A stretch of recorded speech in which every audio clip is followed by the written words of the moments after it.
I'm here with Sara, Beysolow, and Nyanti, the Minister of Foreign Affairs for Liberia, and we're here to talk about UN Security Council reform.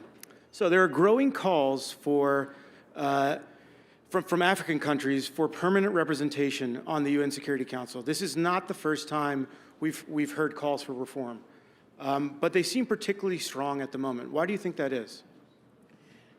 I think the time is right for the strong calls because many African countries have had different experiences that have led many of us to believe that the current configuration for global governance on peace and security is no longer fit for purpose.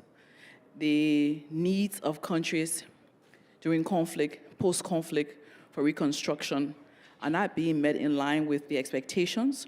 And it's important that voices are heard. We talk about leaving no one behind. And if the countries that are affected don't feel they have adequate and just and equitable representation, then there's a problem.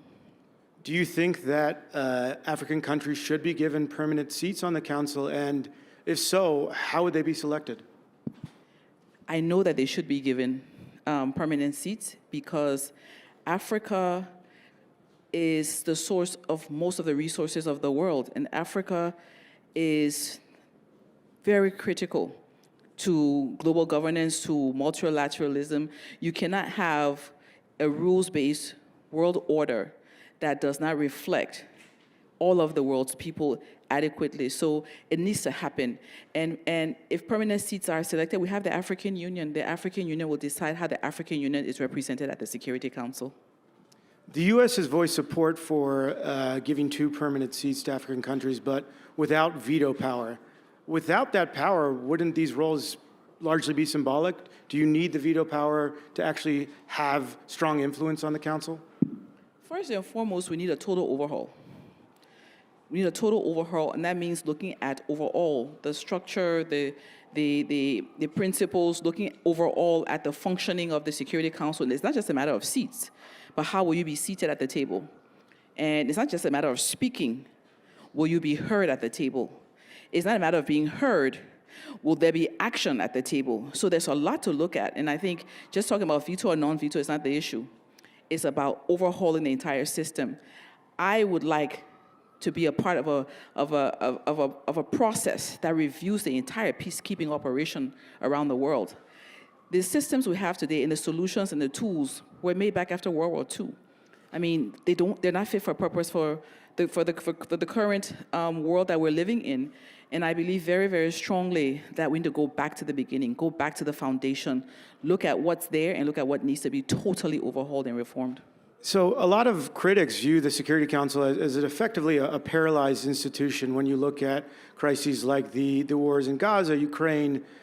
Critics would say that they've been unable to take substantive actions in response to conflicts like this. Do you think reform could help, going back to the drawing board as you described, could that help rebuild trust and legitimacy in the Security Council as an institution? The UN needs to lead by example, and the UN needs to stand by the principles that it holds others accountable to. You can't be telling nations, least developed countries, developing countries, that they must be inclusive and that you must have equitable systems and all of these things where the highest body at the UN is very skewed in terms of who has a voice and who can say what happens around the world and then can choose not to live by what they're telling others to do. I'm sorry, it doesn't work anymore, and we need to be held accountable. All of us need to be held accountable, not only some of us.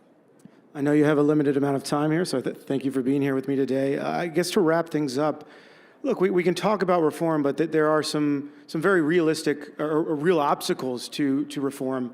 What would you identify as the biggest obstacles, and how can they be overcome? Imbalance of power. The big get bigger and the small get smaller.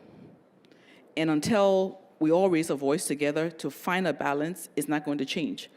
And so for me, I think the important conversation to have is speaking truth to power and being able to speak truth to power in a way where we can hold people accountable and to say to those countries who feel that they're bigger than the rest of the world, it stops here.